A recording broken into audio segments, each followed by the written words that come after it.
మహిళల టీ20 ప్రపంచ కప్ 2026లో భారత్ వరుసగా రెండోసారి గ్రూప్ దశలోనే నిష్క్రమించడంతో కెప్టెన్ హర్మన్ ప్రీత్ కౌర్ నాయకత్వంపై ఇప్పుడు చర్చలు మొదలయ్యాయి. అయితే దీనిపై భారత జట్టు ప్రధాన కోచ్ అమోల్ మజుందార్ పూర్తి విశ్వాసం వ్యక్తం చేశారు. ఆస్ట్రేలియాతో జరిగిన కీలక మ్యాచ్లో ఓటమి పాలైన భారత్ సెమీఫైనల్ అవకాశాలను కోల్పోయింది. దీంతో గ్రూప్ ఏ నుంచి ఆస్ట్రేలియా, దక్షిణాఫ్రికా జట్లు సెమీఫైనల్కు చేరుకున్నాయి. లార్డ్స్ వేదికగా జరిగిన ఈ మ్యాచ్లో భారత్ 170 పరుగుల పోటీ స్కోరు నమోదు చేసినప్పటికీ దాన్ని కాపాడుకోలేకపోయింది. ఆస్ట్రేలియా స్టార్ బ్యాటర్లు ఎలిస్ పెర్రీ, అష్లే గార్డ్నర్ 4వ వికెట్కు 100 పరుగుల భాగస్వామ్యం నెలకొల్పి జట్టును విజయ తీరాలకు చేర్చారు. ఈ క్రమంలో మహిళల టీ20 ప్రపంచ కప్ చరిత్రలో ఆస్ట్రేలియా అత్యంత భారీ లక్ష్యాన్ని ఛేదించిన జట్టుగా నిలిచింది.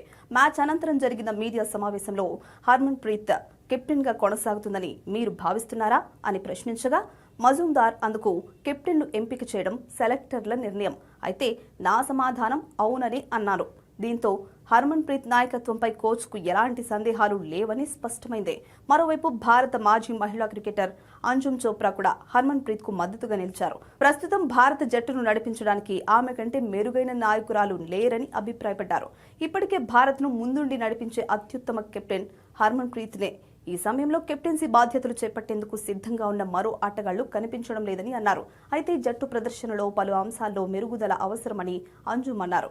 ముఖ్యంగా టీ20 ఫార్మాట్కు తగిన దూకుడైన ఆట తీరును అలవర్చుకోవాల్సిన అవసరం ఉందని అన్నారు.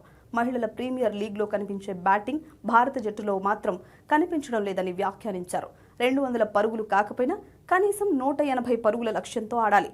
బ్యాటర్లు తమపై తాము మరింత నమ్మకం పెట్టుకోవాలి. ముఖ్యంగా టాప్ ఆర్డర్ నిర్భయంగా ఆడాల్సిన అవసరం ఉంది. హర్మన్ ప్రీత్ కెప్టెన్ గా సరైన ఎంపికే.